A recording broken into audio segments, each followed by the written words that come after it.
Ini ada hikmahnya nih. Bukan masa jabatannya yang menentukan diingat, tapi akhlaknya yang menentukan diingat. Dia tidak perlu 3 periode. Nggak perlu.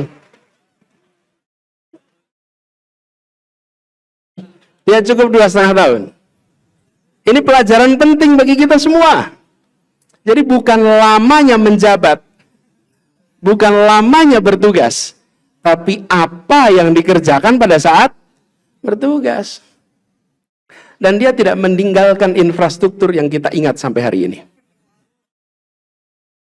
Ini saya katakan serius ini. Kenapa? Banyak dari kita yang berpikir bahwa legacy itu barang. Bukan, legacy itu sistem. Legacy itu sistem. Ini serius ini. Udah mau pada ketawa aja begitu dengar infrastruktur. Memang kalau di ITB infrastruktur masalah? Enggak kan? Gitu. Assalamualaikum warahmatullahi wabarakatuh.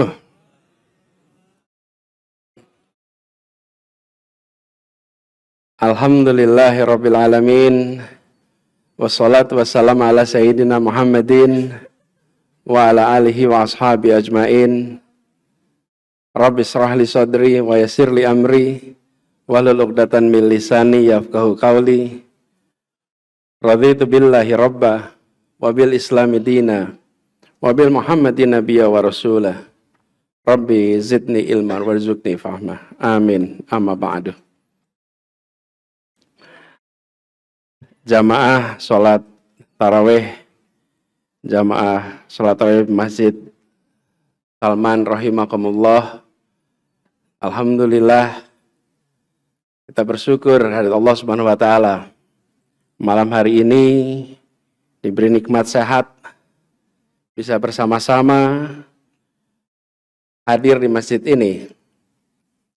Dan insyaallah yang tadi berpuasa, puasanya diterima dan dilipat gandakan pahalanya. Secara khusus saya ingin menyapa pimpinan YPM Masjid Salman, Profesor Suwarno, Dr. Ferry Susanto, juga Ketua Rumah Amal Salman, Insinyur Mipi Ananta, dan seluruh jajaran pengurus YPM Salman, juga Pak Rektor yang diwakili oleh Pak Dekan pada malam hari ini, serta teman-teman mahasiswa yang hadir pada malam hari ini.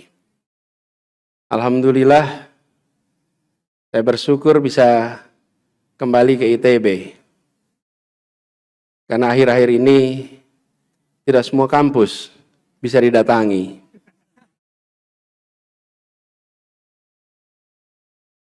Soalnya dengar kabar kemarin di ITB ada yang datang, rame.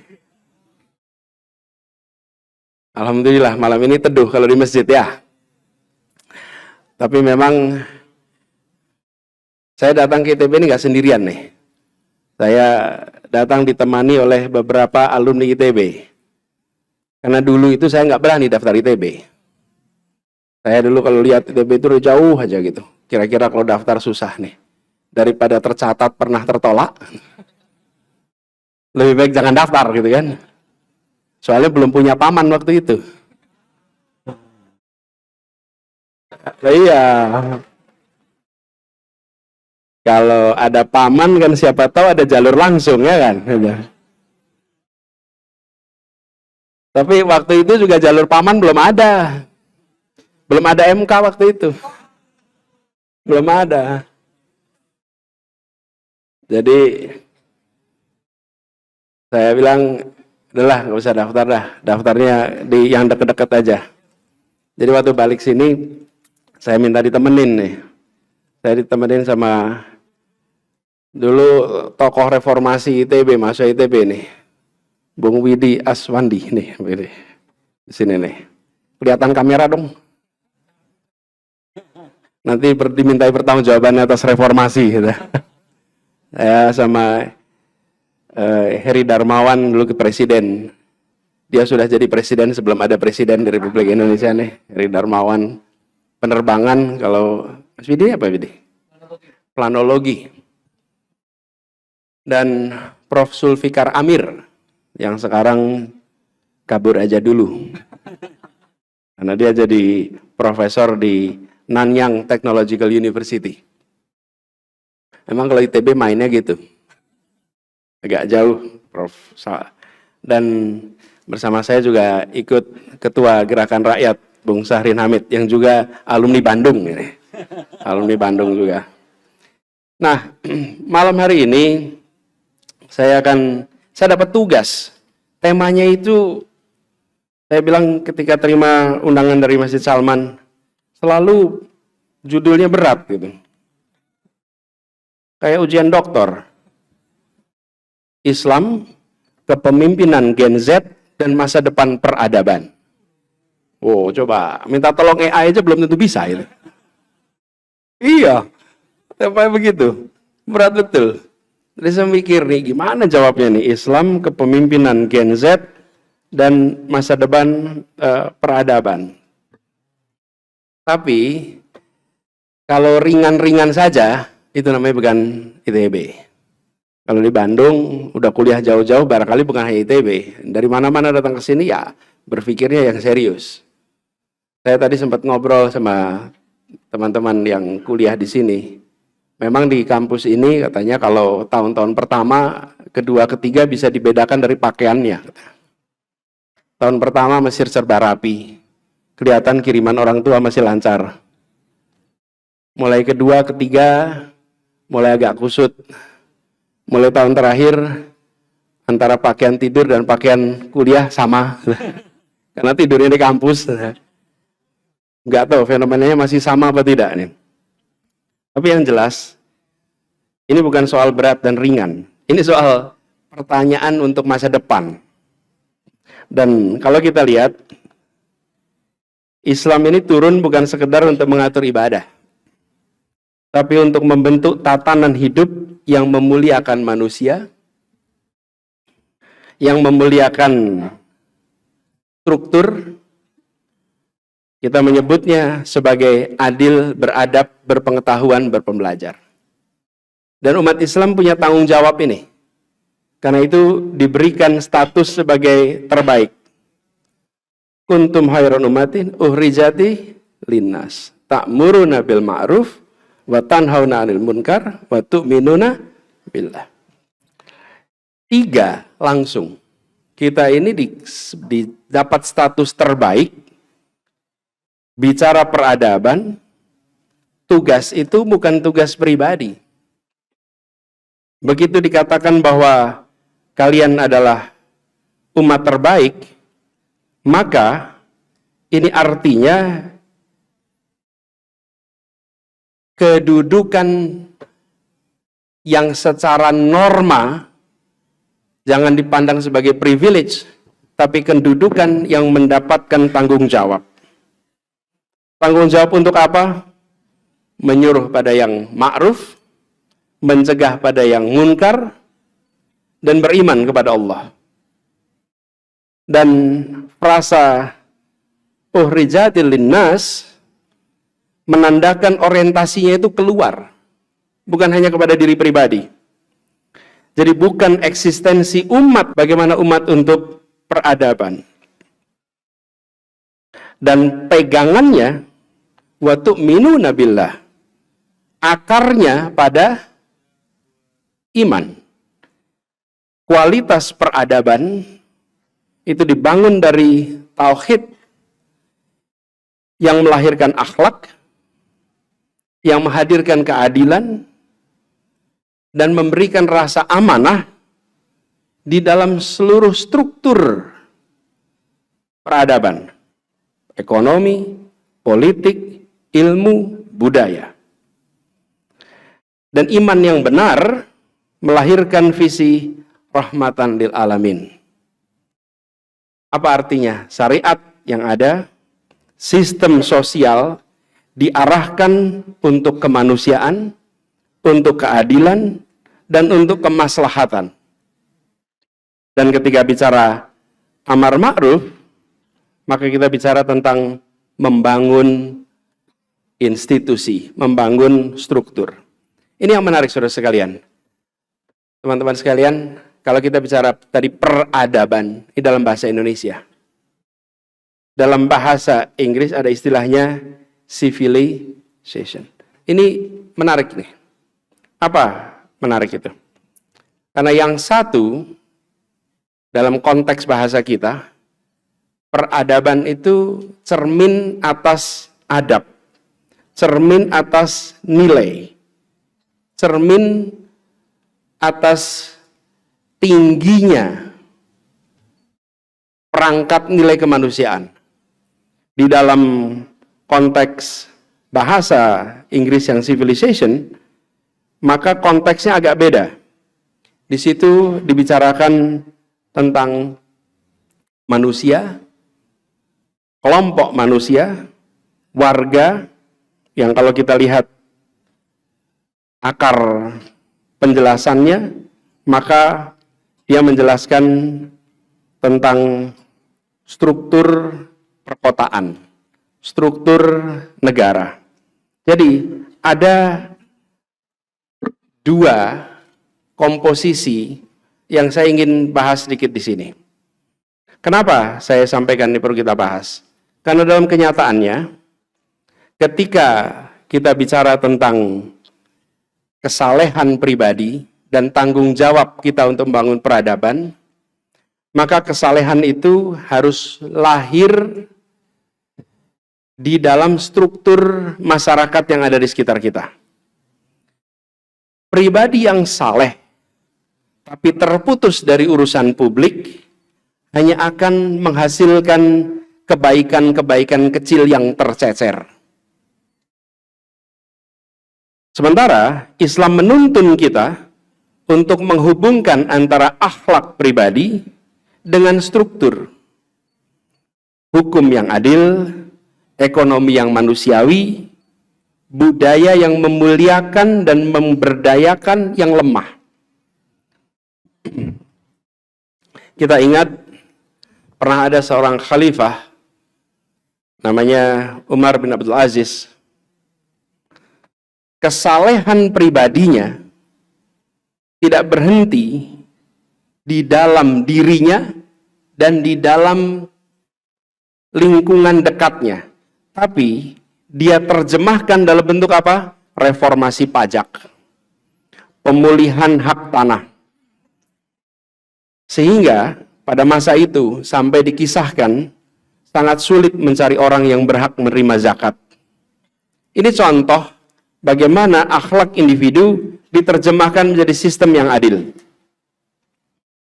Nah, ini catatan sedikit nih. Umar bin Abdul Aziz itu berapa? Umar bin Abdul Aziz itu berapa tahun? Ada yang tahu? Berapa, Bung? 2 tahun?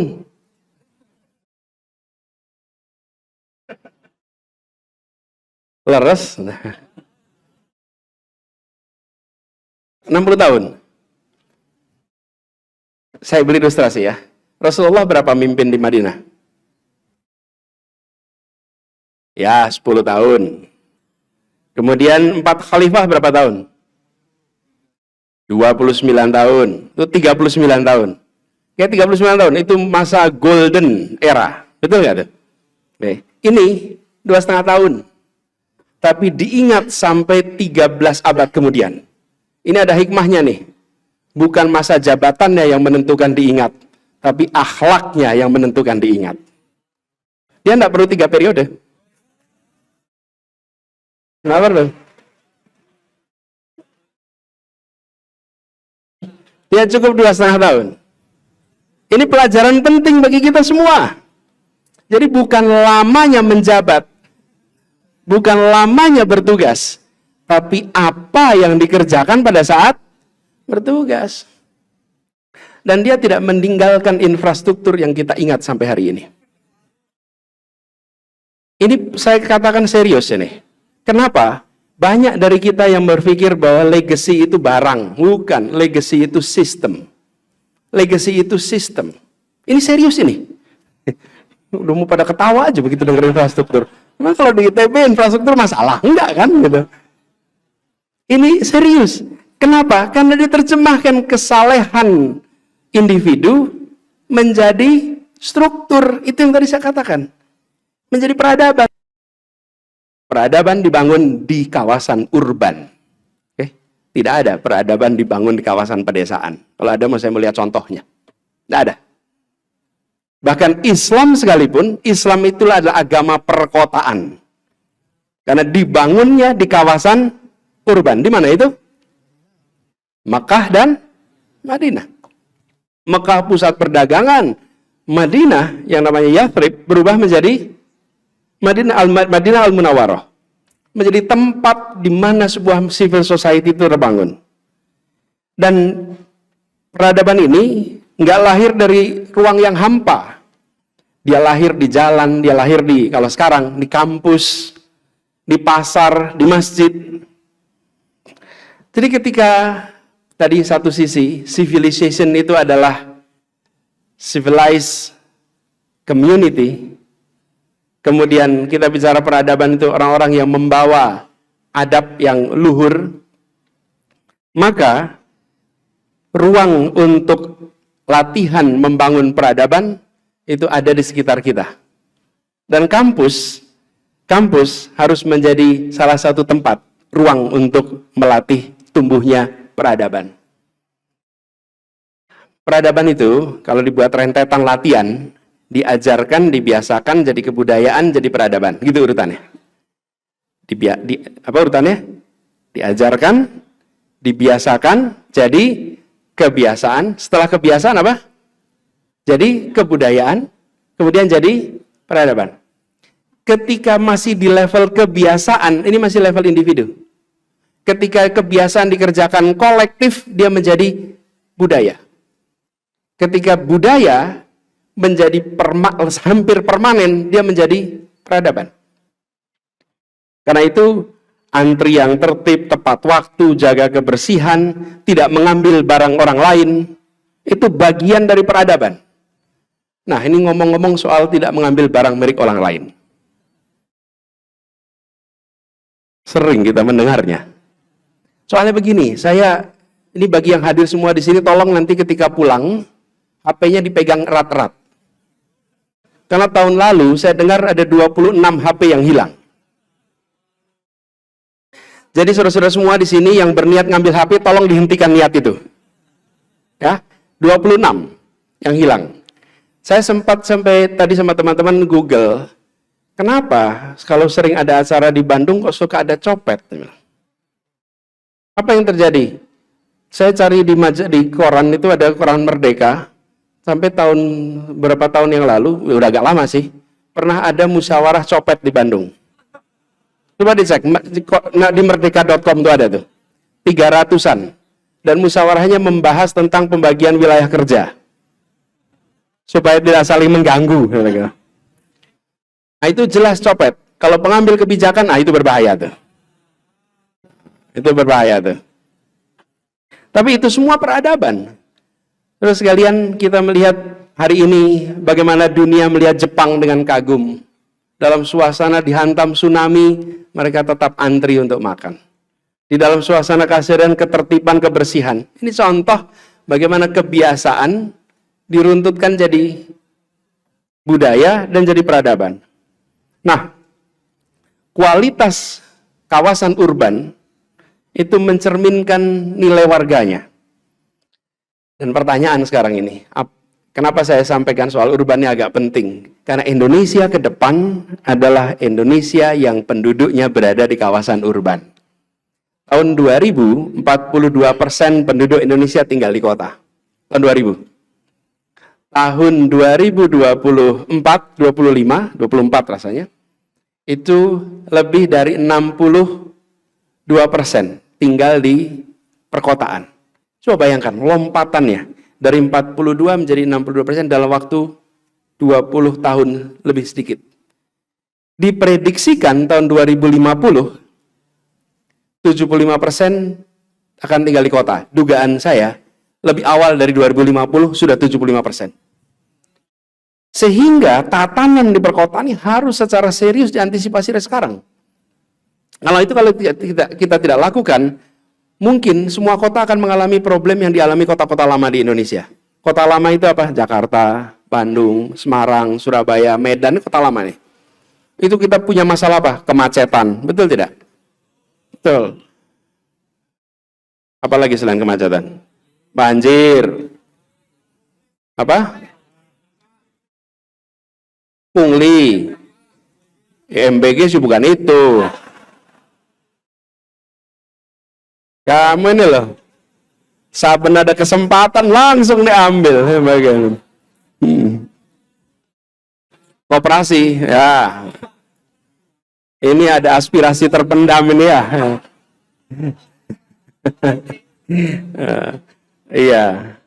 Jadi ini punya persoalan-persoalan yang kompleks di situ. Karenanya kalau kita melihat sekarang dalam konteks itu ya, kampus, apalagi masjid kampus, itu harus bisa merujuk seperti kira-kira kalau di masa lalu, di era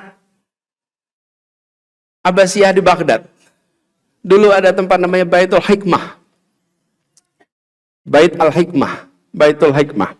Ini adalah pusat ilmu pengetahuan yang terbuka, yang mempelajari dan menerjemahkan begitu banyak dokumen dari manapun juga. Yang pengajarnya dari mana saja. Begitu tahu ceritanya legendaris. Dan di sana dibahas tentang penataan kota, tentang perpustakaan, dan majelis ilmu yang saling menguatkan. Karena itu dalam konteks sekarang nih, masjid, apalagi masjid di kota, di tempat seperti sekarang nih kampus teknik seperti Salman, ini posisinya istimewa. Dia menampung anak-anak dari berbagai tempat seluruh Indonesia. Saya dengar tadi panitianya 40% ITB, 60% luar ITB. Ini berkumpul di sini, dari seluruh Indonesia. Ketuanya tadi dari Batu Sangkar, wakil dari Banyuwangi. Dia istimewa karena mereka lah yang nanti akan mengisi peradaban kita di masa depan. Karena itulah di kampus seperti ini, di masjid yang berada di kampus, ilmu agama ketemu dengan ilmu rekayasa. Apa artinya? Kebijaksanaan bertemu dengan teknologi. Apa artinya? Artinya kampus dan masjid kampus tidak boleh hanya melahirkan jamaah yang rutin bersujud, tapi harus bisa melahirkan perancang-perancang peradaban yang adil, perancang-perancang masa depan yang berkemajuan. Bila hanya mendatangkan pribadi-pribadi yang rajin bersujud, maka dia belum memainkan potensinya dengan maksimal. Kita pernah punya contoh, Masjid Nabawi. Masjid Nabawi daerah itu seperti kampus, sekaligus pusat pemerintahan, pusat peradaban. Kita semua tahu kisahnya. Disitulah Piagam Madinah disusun, betul tidak? Iya. Jadi kalau ada yang larang kampus bicara tentang ketatanegaraan pemerintahan, salah itu. Kampus, masjid. Apalagi kampus.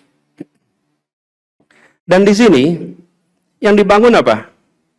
Bagaimana kaum Ansor, kaum Muhajirin bisa bertemu, dibagi tugas, dibangun kultur musyawarah.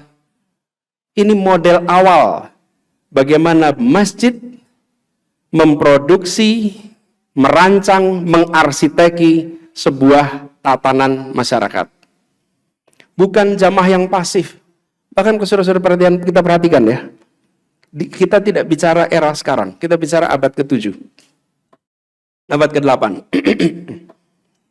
Bagaimana sebuah masjid dan di bawah kepemimpinan baginda Nabi besar Rasulullah Muhammad SAW mempraktekkan laki-laki dianjurkan sholat di masjid 5 waktu. Dianjurkan. Diwajibkan seminggu sekali. Wajib. Lalu, laki perempuan berhalangan sekalipun dianjurkan datang setahun 2 kali. Di sebuah perkumpulan semua. Yang satu sholat fardu 5 kali sehari. Yang wajib laki-laki sholat Jumat seminggu sekali. Sholat Idul Fitri, Idul Adha 2 kali, semua datang. Coba, di masa itu adalah sebuah rekayasa interaksi sosial yang luar biasa. Diwajibkan ketemu, kedekatan itu terbangun, perasaan persaudaraan terbangun. Sekarang ilmu sosial modern menyadari salah satu unsur yang memperkuat trust dalam masyarakat adalah kedekatan antar orang. Rasulullah sudah mengajarkan itu, mempraktekkan kedekatan itu dibangun satu sama lain. Ini adalah satu contoh bagaimana masjid sebagai instrumen, apalagi masjid di kampus, dalam menyusun sebuah peradaban. Nah, itu tadi bangun peradabannya tuh. Sekarang pertanyaannya, Gen Z-nya di mana nih? Ini Gen Z bukan di sini? Ya, ada yang X juga. Kalau lihat penampilannya, yang X tuh belum tahu kalau dia X loh. Yang tahu itu adalah generasinya. Soalnya ini juga yang saya dengar nih, kita kadang-kadang belum tentu tahu di posisi kita ini di mana gitu. Seperti banyak alumni ITB nih. Alumni ITB itu hebat dalam berbagai bidang, kecuali jurusannya. Katanya gitu. Sekarang bahkan alumni ITB sudah ngurusin keuangan Republik Indonesia. Mudah-mudahan keuangan kita terkelola dengan baik ya. Amin. Bagaimana Gen Z? Nah, Gen Z ini tumbuh di dua kota. Kalau kota itu diartikan sebagai tempat perkumpulan individu, ada dua kota di mana Gen Z ini tumbuh. Kota fisik dan kota digital. Di kota fisik, generasi Z ini merasakan langsung efek dari kawasan urban sekarang. Polusi, ketimpangan, kemacetan, kesulitan mencari lapangan kerja. Mudah cari lapangan kerja? Sulit. Seolah 19 juta lapangan pekerja segera tercapai. Amin dong. Kita kan pengen itu terlaksana. Betul tidak?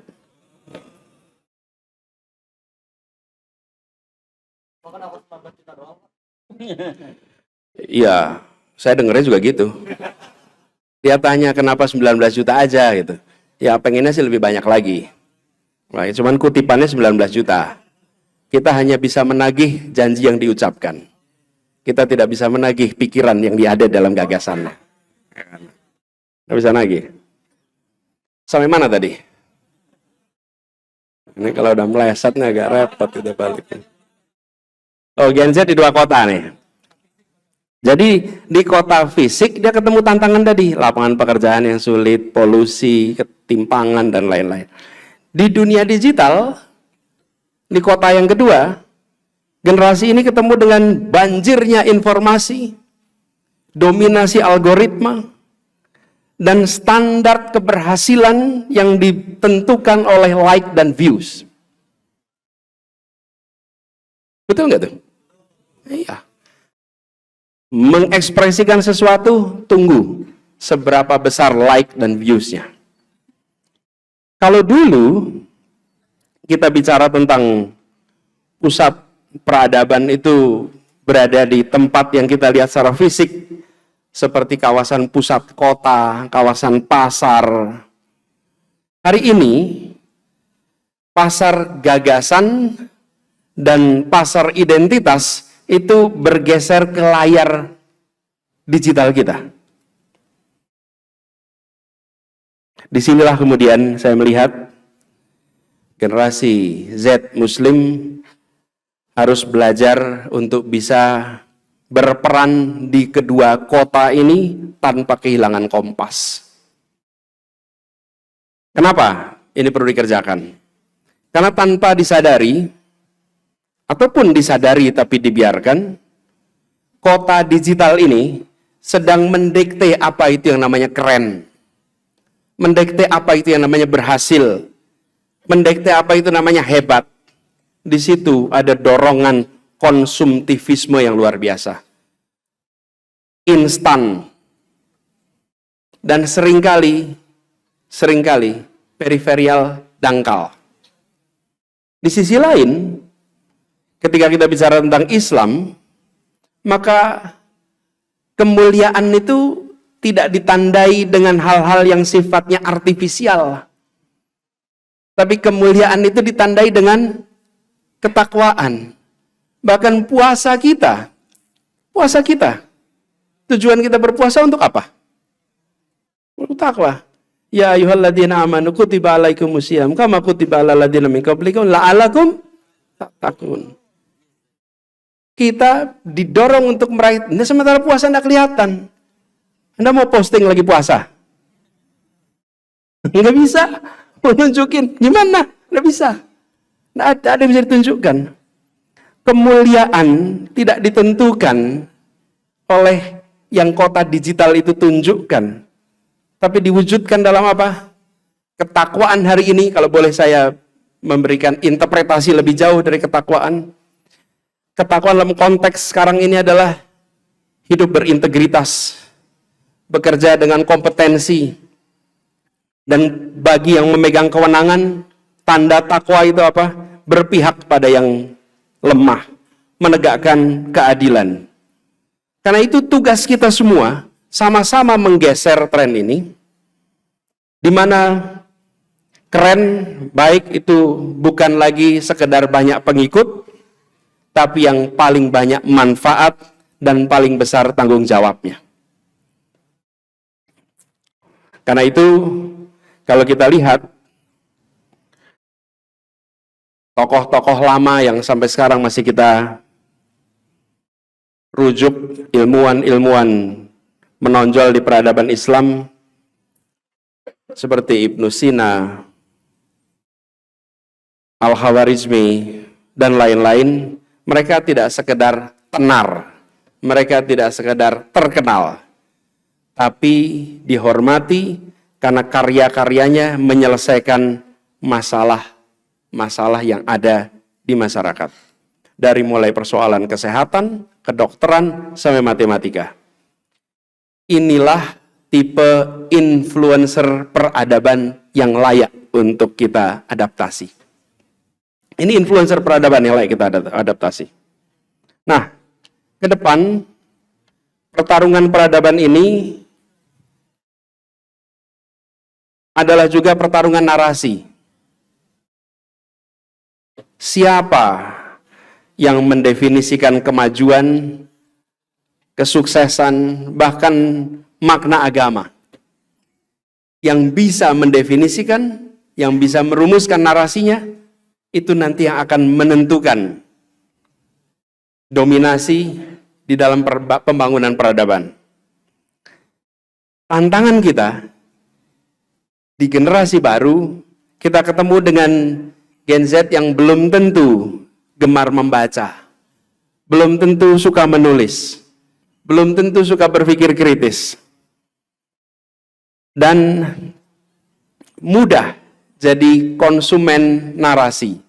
Karena itu, menurut saya, generasi Z justru harus sebaliknya, menjadi produsen bacaan, produsen tulisan, produsen pertanyaan-pertanyaan kritis, dan memiliki tameng di dalam menghadapi berbagai macam narasi yang datang. Jadilah produsen. Karenanya masjid kampus rasanya perlu memiliki pelatihan khusus untuk menulis, untuk berbicara, untuk berkarya, sehingga memunculkan narasi-narasi Islam yang cerdas, yang ramah pada sekeliling, yang berpengaruh dan relevan. Jadi, ketika kita bicara tentang kedepannya, tugas PR dari Gen Z ini besar dalam membentuk peradaban. Saya membayangkan Gen Z ini akan memimpin peradaban di masa depan di era yang serba dimulai dengan satu kata, krisis. Krisis iklim, betul nggak depan mata? Betul. Krisis teknologi, krisis pekerjaan, bahkan mungkin akan ketemu dengan situasi krisis pada kepercayaan terhadap institusi. Kita ngomong krisis, hari-hari ini kita lagi ketemu si krisis baru. Di Timur Tengah terjadi peperangan, dampaknya dirasakan di seluruh dunia. Karena itu, bagi generasi baru, generasi Z ini, minimal membutuhkan dua hal sekaligus. Satu, kemampuan membaca data. Yang kedua, kemampuan membaca nurani. Nih, yang baca data, kita bisa minta tolong pakai alat.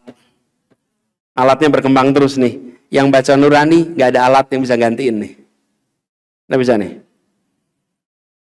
Dan itulah sebabnya, merujuk kembali pada Islam.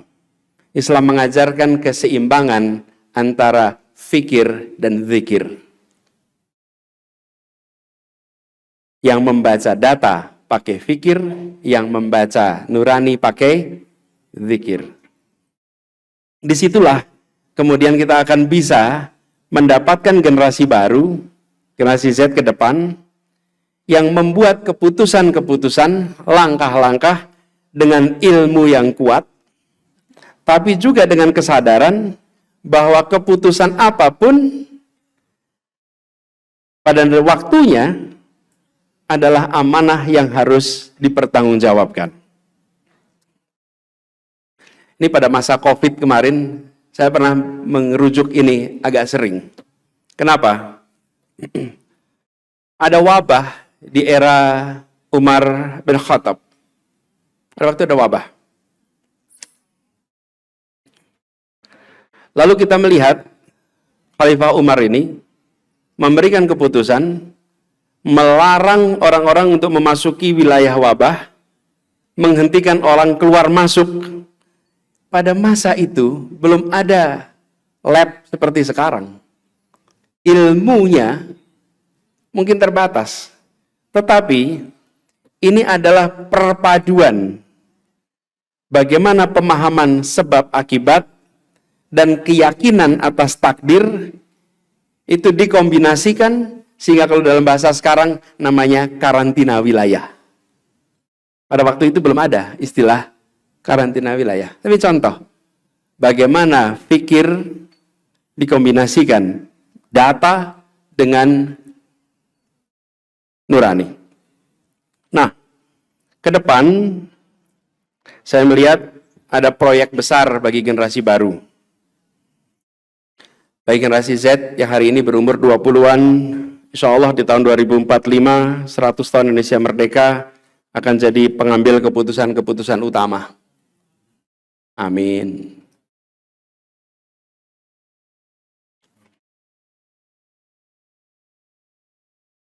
Jadi pencipta lapangan pekerjaan. Amin. Dan nanti kalau jadi pencipta lapangan pekerjaan, bangun lapangan pekerjaan berdasarkan meritokrasi, bukan berdasarkan koneksi. Ya, saya serius ini. Karena salah satu masalah yang membuat anak muda Indonesia sekarang sangat terganggu, itu dua hal. Integritas yang minim, meritokrasi yang absen. Betul nggak teman-teman? Betul. Dan inilah yang membuat internasional enggan masuk ke Indonesia. Berinteraksi di Indonesia dua ini. Satu adalah integritas, satu adalah meritokrasi. Kalau ini tidak dibereskan dua ini, maka anak-anak berprestasi di Indonesia tidak akan bisa memilih bertahan. Anak-anak berprestasi akan ingin berada di tempat yang ada integritas dan ada meritokrasi. Betul tidak? Yang di luar tidak masuk, yang di dalam keluar. Ini yang terjadi bila tidak dibereskan. Karena itu persoalannya harus dibereskan. Tidak boleh dibiarkan begitu saja. Ini PR besar, saudara sekalian. Dan akhir-akhir ini kita merasakan suasana yang tidak tepat terkait dengan integritas dan saya nggak boleh bicara terlalu jauh di sini. Nanti jadi halangan untuk tahun depan diskusi lagi nanti. Nah, kita berharap ke depan ini bagi generasi Z ada proyek besar ketika menjadi pengambil keputusan, ketika menyusun peradaban. Insya Allah di Ramadan ini kita bisa sama-sama menjahit satu niat besar. Khususnya semua yang berada di sini. Menjadikan 3 ilmu, teknologi, dan kekuatan kota urban sebagai alat untuk menunaikan amanat Islam dan amanat kemerdekaan sekaligus. Sehingga nantinya generasi Z ini, kalau ditanya anak cucu, Anda mungkin belum membayangkan. Tapi satu saat Anda akan menikah, insya Allah, ada keluarga, ada anak, satu saat Anda punya cucu, mungkin akan ditanya, dulu termasuk generasi yang membangun apa?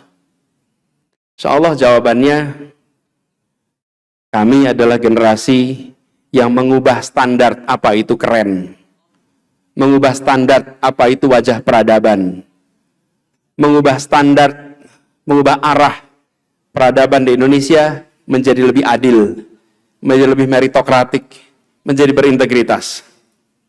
Sebagaimana peradaban-peradaban yang pernah dibangun sebelumnya. Dan saya yakin bahwa kita memiliki stok orang baik yang amat banyak. Indonesia stok masalahnya cukup. Kita tidak kekurangan masalah. Cukup stoknya. Tapi kita juga memiliki stok orang baik yang jumlahnya amat banyak.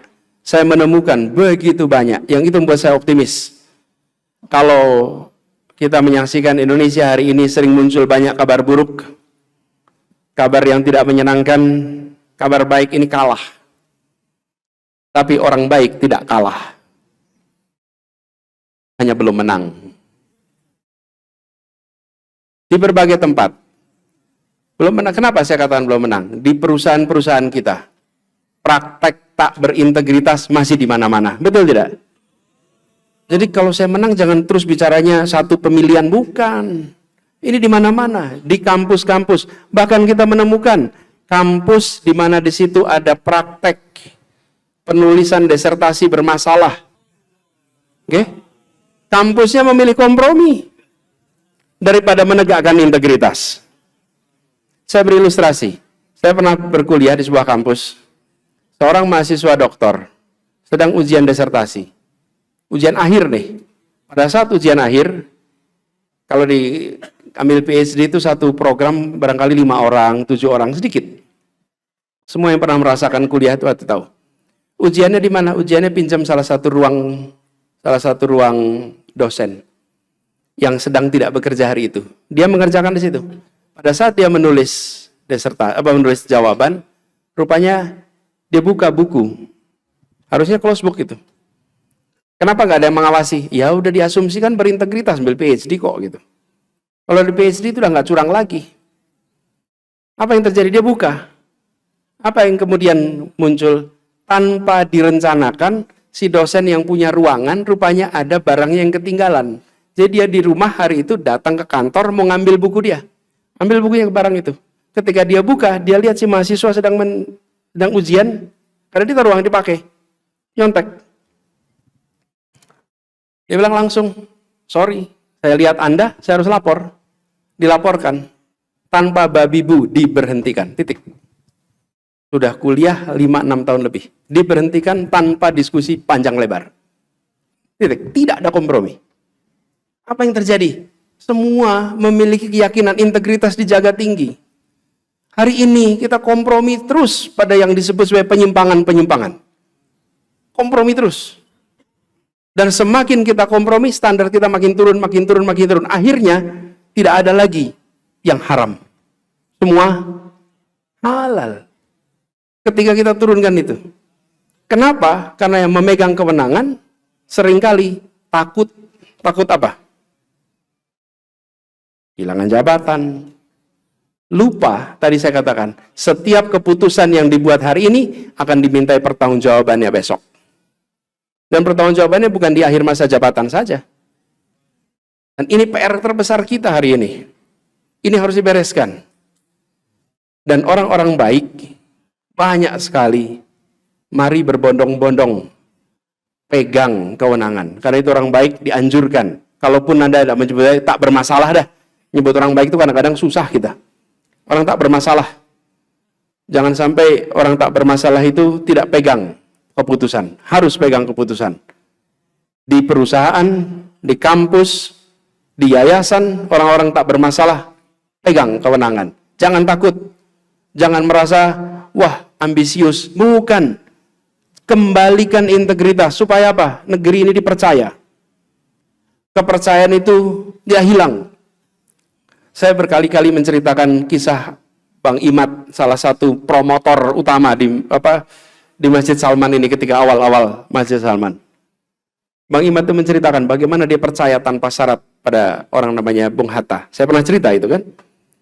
Dan ini adalah komoditas masa depan. Kalau kalau saya ditanya, apa komoditas yang di masa depan menjadi sangat penting? Tentu kompetensi, tentu. Tapi yang paling penting adalah integritas. Ini komoditas masa depan. Ingin masa depan survive, pegang komoditas ini. Dan saya yakin insya Allah dari generasi yang ada di masjid ini, yang hadir malam hari ini, insya Allah sama-sama bisa bangun integritas untuk Republik kita ke depan. Amin, amin. Saya akhiri di sini, kita ada ruang dialog tanya-jawab. Jadi saya ingin berikan kepada Pak Moderator untuk memimpin. Silakan kalau ada yang mau menyampaikan pandangan, berdiskusi lebih jauh, silakan. Baik, terima kasih Pak Anies. Belum dimulai ya. Oke, baik. Jadi untuk awal ada 3 pertanyaan. Karena temanya adalah Gen Z, Islam dan peradaban, saya kira Gen Z lebih berhak bersuara dulu ya. Oke, tar dulu. 3, 2, 1. Oke, yang itu tengah-tengah. Ya, Anda, betul. Berdiri ya, 1. Yang saya ulangi. 3, 2, 1. Yang belakang itu yang pakai begini-begini, Putri. 1 lagi, yang depan lah, 1 lah ya. Oke, baik. Oke, baik. Silakan mic runner sudah di lokasi. Ya, 1. Kemudian yang 2 Putri sana disiapkan. 3 di sini.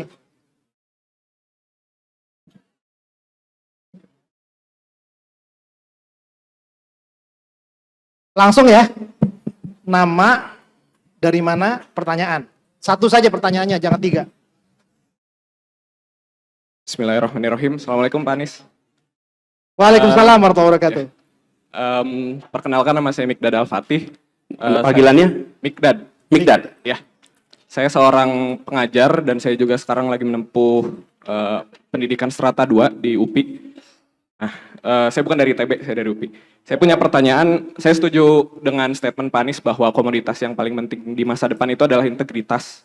Saya sangat setuju dan saya melihat itu betul gitu pada saat saya proses mengajar di lapangan gitu. Saya merasa itu benaran penting gitu. Namun saya di sini punya masalah gitu, di mana pendidikan adalah menjadi sarana untuk menciptakan integritas ke generasi-generasi di masa depan. Namun saya mau ngambil contoh itu tempat kelahiran saya di Indramayu.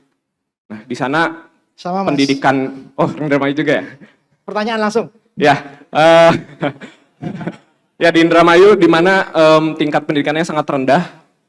Secara garis besar itu cuma lulus SD, habis itu mereka harus bekerja karena emang kondisinya kayak gitu, mereka nggak punya penghasilan, jadi butuh nge-support keluarganya, jadi harus kerja, nggak bisa ngajutin pendidikan lebih lanjut. Gitu. Nah, pertanyaan saya adalah bagaimana kita mencapai integritas sedangkan pemerataan kualitas pendidikan sendiri itu masih belum terwujud gitu. Apakah ini emang beneran sesulit itu untuk diwujudkan, ataukah memang ya kenapa gitu, kenapa belum terwujud? Karena kalau kita melihat, saya mau ngasih poin sedikit. Kalau kita lihat gitu ya, maksudnya ini kan urgent gitu. Hal yang urgent salah satunya mungkin saya mau mention juga itu program makan bergizi gratis kan itu menggunakan anggaran yang sangat besar ya Pak Anies. Itu jika ada keinginan itu bisa diwujudkan gitu. Jadi apakah pendidikan yang padahal urgent itu kenapa nggak bisa diwujudkan padahal Kalau Ya, oke. ada keinginannya ada. Poinnya dapat. Oke. Ya. Ya, terima kasih. Tuh, cukup. Gini, Tiga dulu. boleh. Pak Anies, tiga dulu ya. Boleh 3. Usul pertanyaannya dibuat padat. Ya, silakan ya. Pertanyaan kedua dari yang Putri. Langsung saja ya ke pertanyaan. Anda ke depan sedikit biar terlihat wajahnya. Wah, itu gelap sekali. Nama belum nyala. Oke, sambil menunggu Ini yang depan dulu. namanya pemerataan akses pada mikrofon. Oke, sambil menunggu yang Putri yang depan dulu, yang Putra silakan. Cek. Oh, sudah bisa. Oke, silakan. Cek.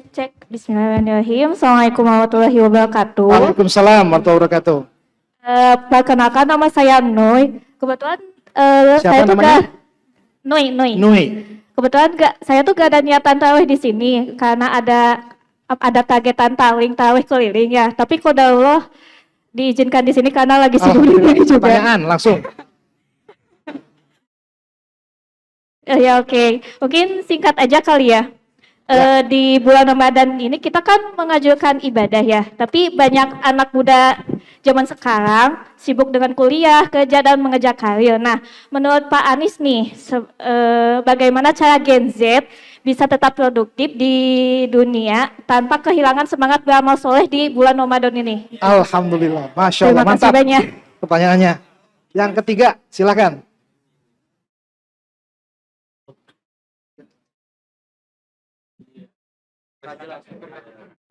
Baik, Assalamualaikum warahmatullahi wabarakatuh. Perkenalkan, nama saya Iqbal Rohim Aparisi. Saya di Universitas Airlangga dan asli Bandung lagi ini baru beres. Dan alhamdulillah juga saya diberi kesempatan untuk ngobrol dengan Pak Anies karena itu memang impian saya dari dulu di zaman Pilpres belum sempat ngobrol gitu. Dan alhamdulillah Pak Anies, terima kasih atas kesempatannya. Langsung pertanyaan. Pertanyaannya langsung ya. Oke. Pak, panggilannya siapa? Nama panggilan? Iqbal. Iqbal. Tadi mengenai tentang pendidikan juga. Nah, ini mungkin studi kasusnya terkait tentang batasan usia di perguruan tinggi negeri. Studi kasusnya itu di tempat saya, bahwasannya memang ada beberapa anak yang putus sekolah, akhirnya ikut paket C, tapi dia terhambat di batasan usia 25 tahun. Padahal ada yang umur usia 26, 27, dan seterusnya itu mereka semangat untuk kuliah karena keterbatasan itu. Nah, kenapa di Indonesia itu ada batasan dan lulusan tahunnya juga? Padahal ketika saya riset di negara maju seperti Jepang dan Jerman itu tidak ada batasan untuk hal itu. Untuk kejar paket. Untuk perguruan tingginya. Oh, perguruan tinggi. Jadi saya tuh bikin komunitas ya Pak Anies, namanya Revolusi Edukasi. Itu alhamdulillah sudah 5 tahun dan kita itu bergerak terhadap yang putus sekolah. Akhirnya diarahkan ke paket C, tetapi ada yang studi kasus yang sudah tua, dia tuh udah paket C tapi gak bisa daftar gitu di perguruan Ya, tinggi. oke, Nah, gitu. paham. Mungkin itu aja. Terima kasih. Wassalamualaikum warahmatullahi wabarakatuh. Waalaikumsalam warahmatullahi wabarakatuh. Oke, langsung Pak Anies. Dalam, oke. Ini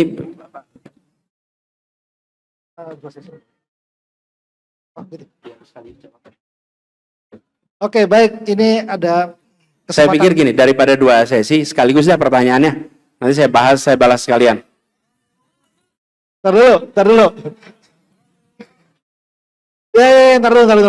Harus adil.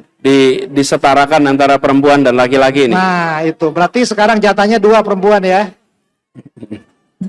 3, 2, 1. Tanda tangan aja. Apa nih? Oh, Masya Allah. Oh, lantai 2 ada juga ya? Lantai 2 ada nggak big runner-nya? Ada nggak panitia? Big runner-nya ada nggak? Taruh. Saya khawatir yang lantai 2 nggak ada big runner-nya ya. Oke, baik. Yang tengah-tengah boleh 1. Lalu yang Putri tadi sesuai pesan Pak Anies, mungkin nanti boleh yang di atas, yang sekarang lagi begini boleh, tapi turun ya, nanti turun ke bawah. Silakan yang pakai jilbab putih turun ke bawah, karena di atas tidak ada mic runner. 1 lagi, silakan 1, 2, 3. Putri lagi, kata Pak Anies putri lagi ya.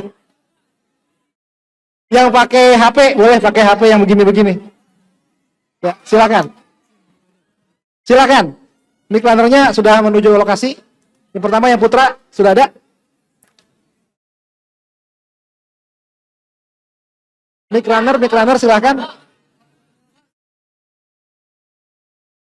Panitia sudah bisa mengarahkan mic runner-nya? Sudah. Sudah tiga orang.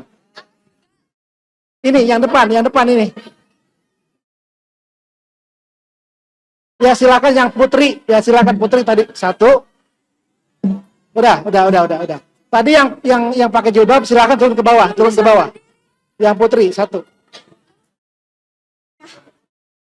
Sudah pegang mic-nya sudah. Itu yang pakai yang berdiri. Yang putri silakan. Mulai, silakan. Bismillahirrahmanirrahim. Assalamualaikum warahmatullahi wabarakatuh. Waalaikumsalam warahmatullahi wabarakatuh. Perkenalkan, nama saya Ratu Tifa. Pak Anies, terima kasih banyak atas penyampaian Bapak yang sangat membuka wawasan saya. Izinkan saya bertanya, meminta pandangan Bapak terkait satu hal. Pak Anies, dalam banyak kajian disebutkan bahwa perubahan peradaban dimulai dari kesalahan individu dan lingkungan yang baik. Namun dalam realitasnya saat ini, terutama saya sebagai Gen Z, seringkali saya merasa berada di lingkungan yang tidak memiliki visi yang sama atau belum sepenuhnya mendukung kesolehan tersebut. Dan itu merupakan tantangan Gen Z. Hal ini mengingatkan saya pada ayat dalam Al-Quran, yaitu Quran dalam surat Ar-Ra'd yang menyebutkan bahwa Allah tidak akan mengubah keadaan suatu kaum sampai mereka mengubah apa yang ada dari diri mereka sendiri. Pertanyaan saya, dalam kondisi ketika lingkungan belum sejalan, apakah individu tetap bisa menjadi titik awal perubahan peradaban atau perubahan besar? Justru membutuhkan ekosistem dan lingkungan yang mendukung. Dan bagaimana Islam memandang peran individu yang ingin membawa perubahan di tengah lingkungan yang belum memiliki visi yang sama? Terima kasih. Wassalamualaikum warahmatullahi wabarakatuh. Waalaikumsalam warahmatullahi wabarakatuh. Tadi yang di putri yang di atas sudah turun? Oh, sudah pegang ya? Oke, baik. Silakan yang putra. Cek. Ya. Bismillah, Assalamualaikum warahmatullahi wabarakatuh. Waalaikumsalam warahmatullahi wabarakatuh. Terima kasih banyak Pak Anies yang telah memberikan banyak sekali inspirasi. Perkenalkan, nama saya Usep Tahmid Abdullah. Saya langsung dari Garut ke sini, Pak, untuk bisa berjumpa dan bersilaturahmi. Inti pertanyaan saya, di dalam buku karya Muhammad Nasir, beliau berpendapat bahwa kemerdekaan adalah sebuah kebebasan yang bertanggung jawab.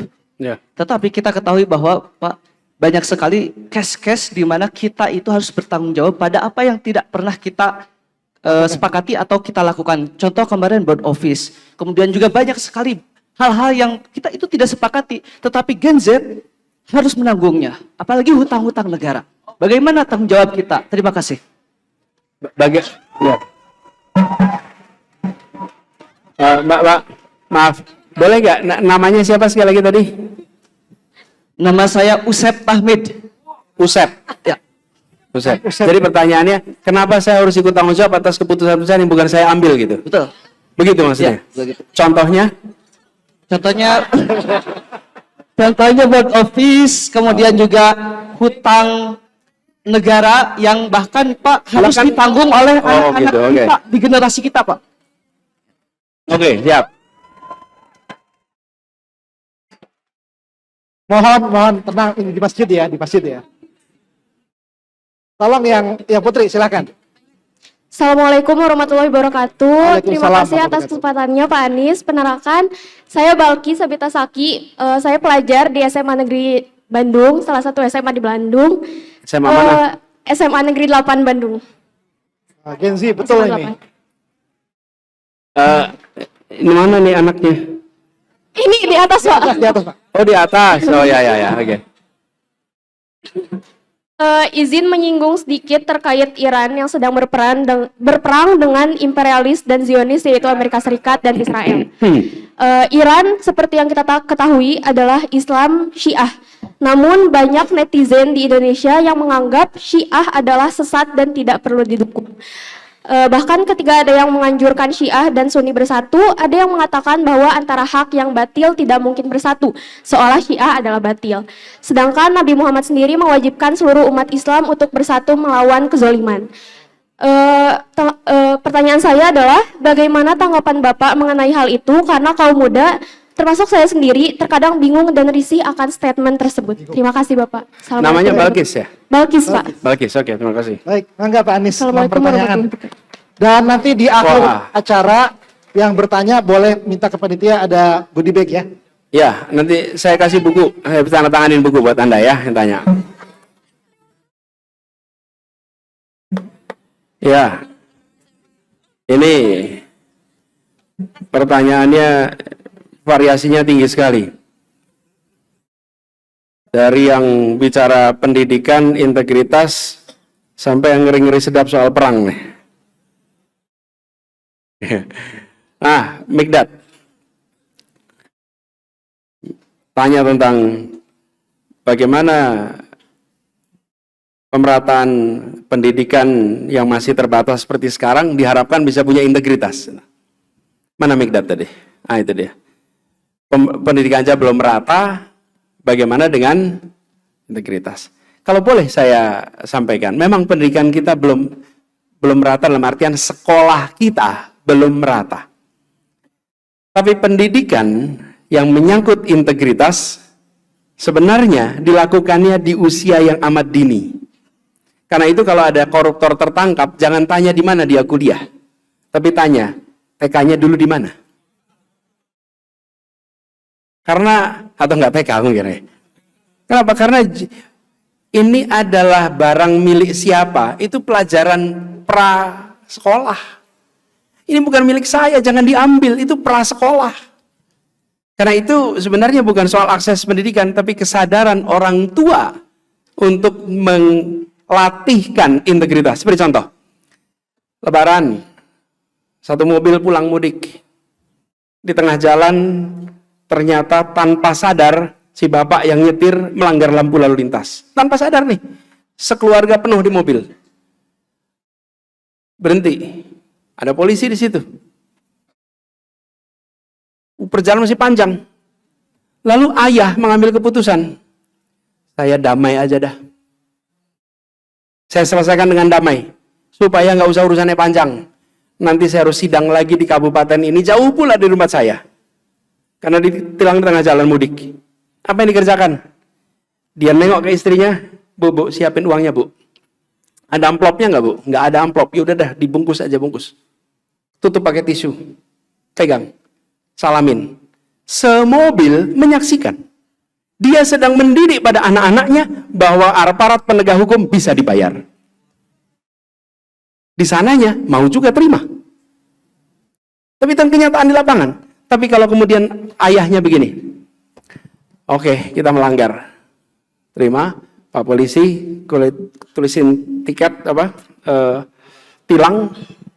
Saya terima tilangnya, terus bilang sama anak-anak, nih ayah nggak sengaja melanggar nih, tiketnya saya bawa, nanti saya akan bayar dendanya.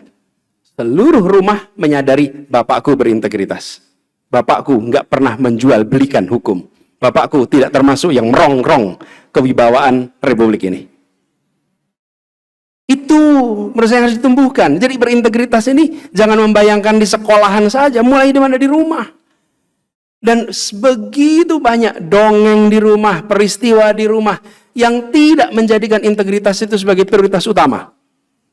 Di rumah nih.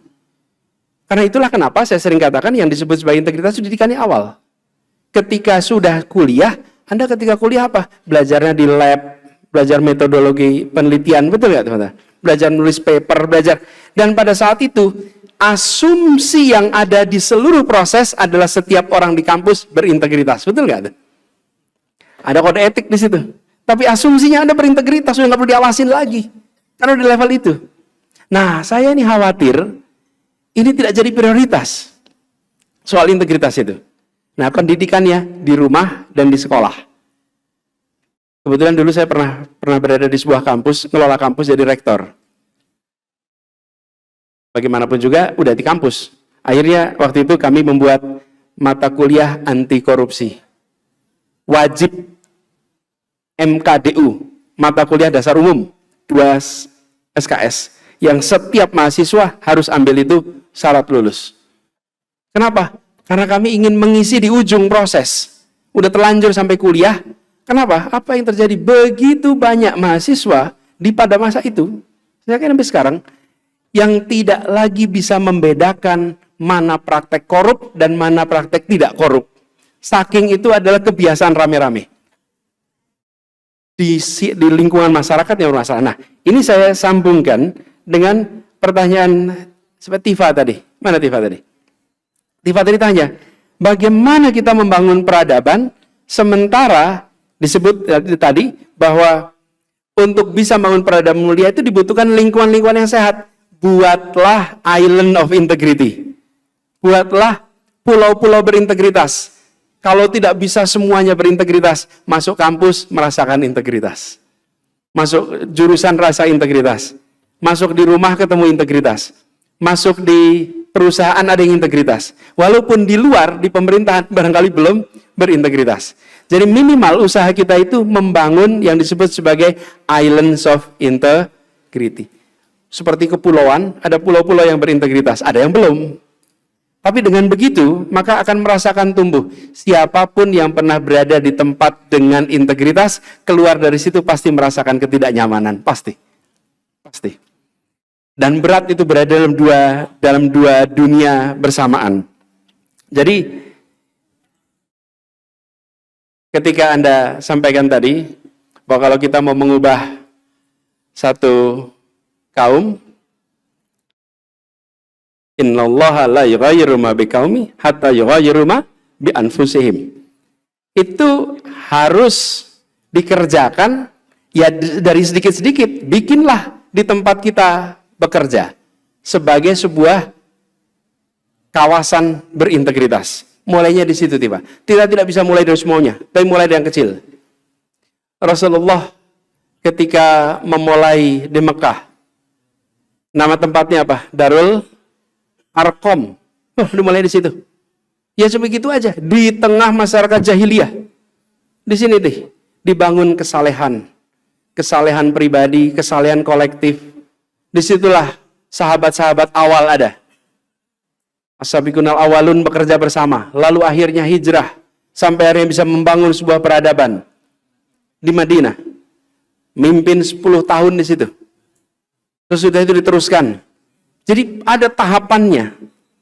Nah, pembangunan peradaban itu tidak bisa berjalan singkat, tetapi kontribusi masing-masing harus ada.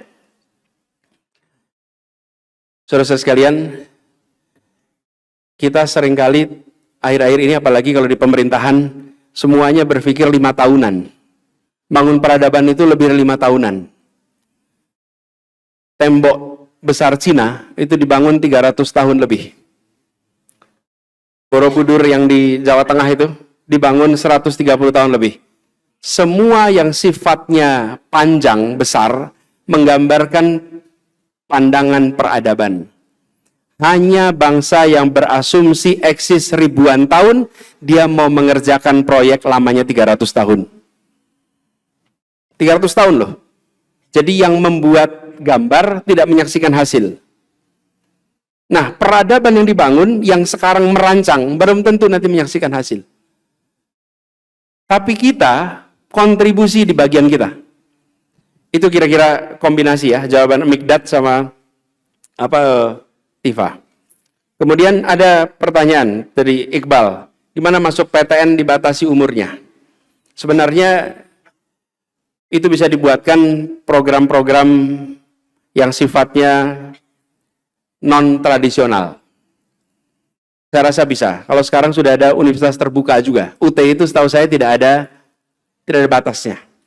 Bisa itu dikerjakan. Jadi tidak harus selamanya pakai program yang reguler, yang non-reguler. Saya rasa ini bisa dikerjakan supaya tidak terbatas. Supaya universitas itu bisa diakses siapa saja. Karena benar, perguruan tinggi adalah eskalator sosial ekonomi yang luar biasa. Kenapa saya istilahkan eskalator? Eskalator itu tangga berjalan. Siapapun yang naik di tangga itu, dia akan terbawa naik kelas. Apalagi kalau dia mau kerja keras naik tangga, maka lebih cepat lagi naik kerasnya. Tapi tidak bergerak pun terbawa ke atas. Nah, masalahnya perguruan tinggi kita terbatas. Tapi problemnya nggak di situ. Problemnya di SMP dan SMA. Itu problemnya. Kita seperti piramida nih. Saya berkali-kali jelaskan. Masuk SD 98% dari anak. Masuk SMA, SMP 81% dari anak-anak. Masuk SMA 64%, 36% tidak masuk SMA. Selama kita berbicara tentang kualitas pendidikan, selalu kita bicara tentang yang 64% di sekolah. Ini yang 36% ini di mana? Ini yang masuk sektor informal, ini yang tidak bisa mendapat pekerjaan, ini yang jadi office boy pun nggak bisa. Itu sepertiga. Nah, ini bisa dibereskan sesungguhnya kalau ada kemauan. Ada kemauan bisa. Begitu sekarang ada perintah memberi makanan sehat untuk setiap anak, dikerjakan sampai ke bawah, bisa. Begitu ada keinginan membangun koperasi sampai seluruh Indonesia, bisa. Bila ada perintah bangun SMA, SMP, yang bangkunya sama dengan jumlah bangku SD, pasti terlaksana. Ketika ada kemauan, pasti ada jalannya. Pasti ada jalannya. Ini PR terbesar kita. Beruntung saudara-saudara sekalian, kita semua yang bisa masuk kampus. Masuk kampus itu udah lewat piramida itu paling ujung tuh. Lebih sedikit lagi. Jadi kalau lahir anak di Indonesia per tahun itu sekitar 5,6 juta. 5,4 sampai 5,6 juta anak lahir per tahun. Nanti yang sampai lulus SMA itu kira-kira hanya 3,6 juta. 3,8 juta. Sisanya enggak. Ini dari situ lebih sedikit lagi yang masuk perguruan tinggi. Ini PR terbesar kita. Ini tantangan terbesar kita. Nah, karenanya saya selalu berpandangan yang disebut sebagai pembangunan di sebuah bangsa adalah membangun manusia, bukan membangun barang-barang yang menunjang manusia. Membangun manusia. Pembangunan apa? Pembangunan kualitas manusia. Kesehatan, pendidikan, kunci utamanya. Sesudahnya penopang. Arahkan sumber daya ke situ. Dan seluruh pembiayaan untuk itu jangan disebut sebagai cost. Returnnya berapa? Kalau keluarnya besar sekarang, kalau kita tidak mau investasi di situ. Nah, problem kita juga masyarakat kita. Pemimpin-pemimpin yang memperhatikan pada pendidikan belum tentu. Kuasan pimpinan yang visioner. Disitulah diperlukan gagasan. Disitulah diperlukan ideologi yang bersenyawa dengan pemimpinnya. Ideologi yang bersenyawa dengan pengambil keputusannya. Bersenyawa itu apa artinya? Bersenyawa itu ketika Anda meyakini sebuah pilihan, ada ilmunya, ada idenya di situ, dan ide itu menjadi keyakinan, lalu menempel di dalam setiap pikir, tindak, laku. Itu muncul di situ. Dan kalau Anda ditanya instan, jawabannya pasti begitu. Jadi kalau Anda ditanya pertanyaan secara spontanitas dan jawaban yang muncul adalah ide yang bersenyawa dengan Anda. Ide itu yang akan muncul. Selalu ide yang bersenyawa itu yang akan muncul kalau Anda dikasih pertanyaan yang minta jawaban spontanitas. Nah, kalau keyakinan terhadap pembangunan manusia itu ada, pasti itu akan muncul di dalam wujud, kalau istilah saya tadi, seperti Khalifah Umar bin Abdul Aziz. Keyakinan dia tentang keadilan itu diterjemahkan dalam bentuk reformasi pajak, di dalam bentuk pengaturan pertanian, perkebunan, peternakan, yang itu semua dengan ideologi keadilan. Karenanya pada saat itu kemudian sampai dikisahkan kesulitan mencari penerima zakat. Nah, jadi teman-teman sekalian, ini yang perlu kita kembalikan di sini. Nah, mudah-mudahan nanti makin banyak lagi yang bisa melakukan itu di Indonesia kita.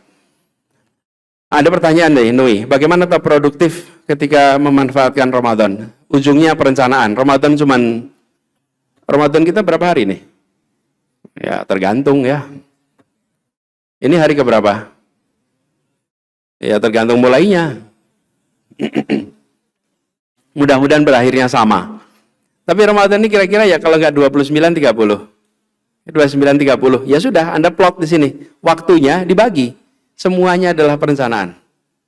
Ada 4 langkah. 1 perencanaan, 2 perencanaan, 3 perencanaan, 4 eksekusi. Kerjakan itu. Bagaimana mengatur waktu. Kalau sudah mengatur waktu, nanti Anda akan bisa seimbangkan. Sederhana.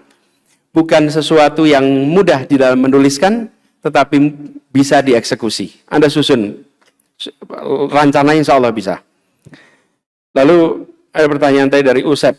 Bung Usep tanya tentang definisi menurut Muhammad Natsir bahwa merdeka itu artinya mendapatkan kebebasan yang bisa dipertanggungjawabkan, gitu ya kira-kira. Mana Bung Usep? Terima kasih. Lalu pertanyaannya adalah, lah saya ini bagaimana? Ikut tanggung jawab. Ada yang ambil keputusan, tapi kita semua yang kena dampaknya. Itulah sebabnya kita ada demokrasi. Demokrasi itu kan milih orang untuk mewakili kita. Dan orang itu nanti akan ambil keputusan atas nama kita. Betul tidak teman-teman? Kalau tidak puas, jangan dipilih lagi. Kalau puas, dipilih lagi. Betul nggak teman-teman? Lah iya. Kalau prademokrasi repot sekali. Kalau prademokrasi apa yang terjadi? Dia tidak akan ada batasnya. Ketika ada demokrasi, durasinya dibatasi, skop kekuasaannya dibatasi. Jadi demokrasi itu membatasi durasi dan membatasi skop. Prademokrasi, kekuasaan itu tanpa batas sampai meninggal. Skopnya semuanya, eksekutif, legislatif, yudikatif. Kecuali di era khalifah. Di khalifah itu, di bagian legislatif dia tidak ambil alih. Anda cek aja. Khalifah-khalifah harus menemui hakim. Dan bisa diadili oleh hakim. Betul tidak teman-teman? Hakim tuh. Jadi urusan, legislatif. Judikatif. Judikatif tidak diambil alih. Legislatif dan eksekutif dipegang. Tapi apa yang terjadi teman-teman? Begitu demokrasi ada ini. Karenanya, mari pilih dengan memperhatikan rencana, memperhatikan misi, memperhatikan visi. Hari ini di Amerika Serikat lagi banyak orang menyesal. Di Amerika. Di Amerika Serikat banyak orang menyesal tuh. Kenapa dulu pilih Trump? Ya mereka nggak bisa berbuat apa-apa, menunggu sampai Trump selesai masa jabatannya kan? Ya, karena apa yang terjadi? Kementerian Luar Negeri Amerika seperti di bypass, dia jalanin semuanya sendirian. Dan Presiden Trump ini ambil keputusan dengan cara yang kita semua sulit untuk mengerti prosesnya. Keputusan sering lewat Twitter. Betul nggak teman-teman? Semua Twitter, pandangan lewat Twitter. Tapi di mana kepresnya gitu kan? Di mana SK-nya? Tapi ya itulah keputusan mereka. Mereka hari ini menyesali, ya tanggung jawab Anda karena kemarin milih Trump. Jadi untungnya cuma 4 tahun. Bukan, maksudnya periodenya itu, ini tuh nyamber terus saja di sini ya. Ini tuh 4 tahun, maksudnya ya 1 periode. Mungkin mereka lagi mau menggugat itu, bahwa Trump pengen dianggap sebagai 2 periode berturut-turut. Dan di sana punya contoh, George Washington itu ketika selesai 4 tahun, sampai sekarang masih dikenang. Jangan sampai saya jadi presiden berikutnya. 2 periode, 1 periode. Dan dia mengatakan 1 periode cukup. Dan dikenang sampai sekarang. Padahal cuma 1 periode. Jadikan nama negara bagian. Contoh, lagi-lagi, dikenang legacy itu bukan karena barang. Tapi karena adab yang diterjemahkan dalam sistem. Oke? Nah, jadi dalam konteks sekarang, kita harus menghadapi situasi itu. Lalu apa yang dikerjakan? Sampaikan. Seperti misalnya, saya berpandangan Indonesia seharusnya tidak ikut di Board of Peace. Ya saya sampaikan pandangan itu. Mudah-mudahan diterima. Kalau tidak, ya kita harus melihat nanti konsekuensinya. Tapi bagian kita menyampaikan pandangan. Dan di negeri yang demokratis merdeka menyampaikan pandangan itu harus dihargai, dilindungi. Walaupun mungkin tidak nyaman di yang bagian pegang kewenangan. Tapi itu bagian dari kehidupan berdemokrasi. Saya juga pernah berada dalam pemegang kewenangan dan banyak yang menyampaikan pandangan, kritik macam-macam. Kita harus tenang, rileks, dan pandang itu sebagai sikap tanggung jawab dari seluruh rakyat atas apa yang sedang dibebankan pada kita. Ada pertanyaan Balkis nih.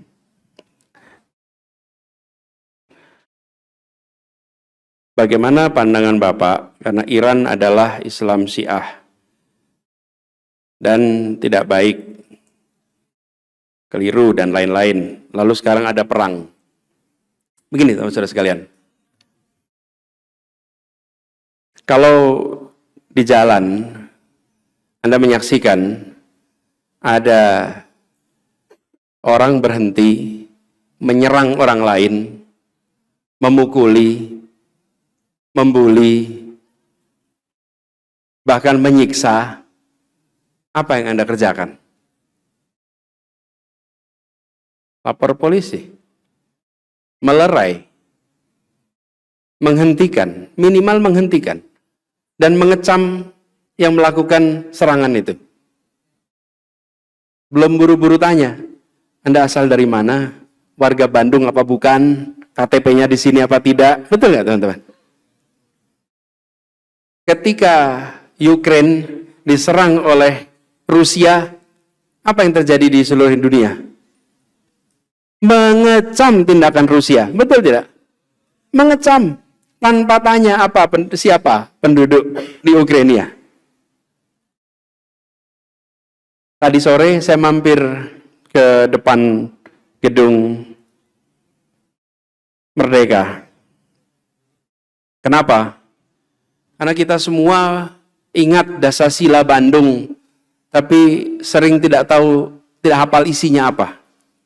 Ini Dasasila kita. Nomor 2, menghormati kedaulatan dan keutuhan wilayah semua negara. Yang ketiga, mengakui persamaan derajat. Nih, lalu yang Dasasila nomor 7, tidak melakukan tindakan agresi maupun penggunaan kekerasan terhadap wilayah negara manapun. Ini adalah ini adalah kesepakatan kita Asia Afrika yang jadi pegangan hukum internasional. Jadi menurut saya pada hari ini, ketika kita menyaksikan ada negara melakukan serangan militer ke negara lain, maka kita harus mengatakan itu salah. Itu tidak benar, tidak boleh dibiarkan, dan hukum internasional harus ditegakkan. Itu yang harus kita katakan. Jangan buru-buru kita bicara siapa jadi korban. Dan ini sering jadi PR kita. Seringkali kalau kita menyaksikan ada kesewenang-wenangan, maka kita bukan bertanya siapa yang jadi korban, tapi seringkali kita tanya siapa yang menyerangnya, siapa yang menjadi lawan. Itu seringkali kita begitu. Hari ini, ketika ada kesewenang-wenangan, justru kita tanya korbannya siapa ya? Kalau korbannya sepandangan, oke, kita bela. Kalau korbannya tidak sepandangan, oke, kita lupakan. Apakah kita bertindak adil? Tidak. Menurut saya, dalam situasi seperti sekarang ini, kita harus mengatakan hukum internasional telah dilanggar. Dan Indonesia tidak perlu mengurangi pertemanan. Cukup dengan mengatakan, ya, Anda adalah teman kami, tapi yang Anda kerjakan salah. Anda adalah sahabat negara kita, tapi yang Anda kerjakan tidak benar. Nggak apa-apa. Nggak apa-apa. Tidak harus kemudian karena kita berteman, semua jadi benar. Itu kan praktek kita selama ini, bukan? Iya, karena teman dibela habis-habisan, walaupun salah dibela habis-habisan, nggak bisa. Kalau benar katakan benar, kalau salah katakan salah. Dan hari ini begitu. Jadi Balkis, terima kasih pertanyaan bagusnya. Ini anak SMA nih yang tanya, kasih tepuk tangan buat anak SMA ini.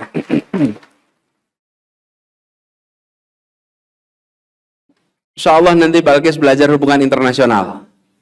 Ya, dan katakan ketika pesan-pesan tentang hukum internasional itu ditegakkan. Jadi ini yang menurut saya perlu disampaikan sama-sama. Mudah-mudahan menjawab semuanya. Saudara-saudara sekalian, 6 pertanyaan sudah dijawab. Alhamdulillah, mudah-mudahan terjawab dengan baik.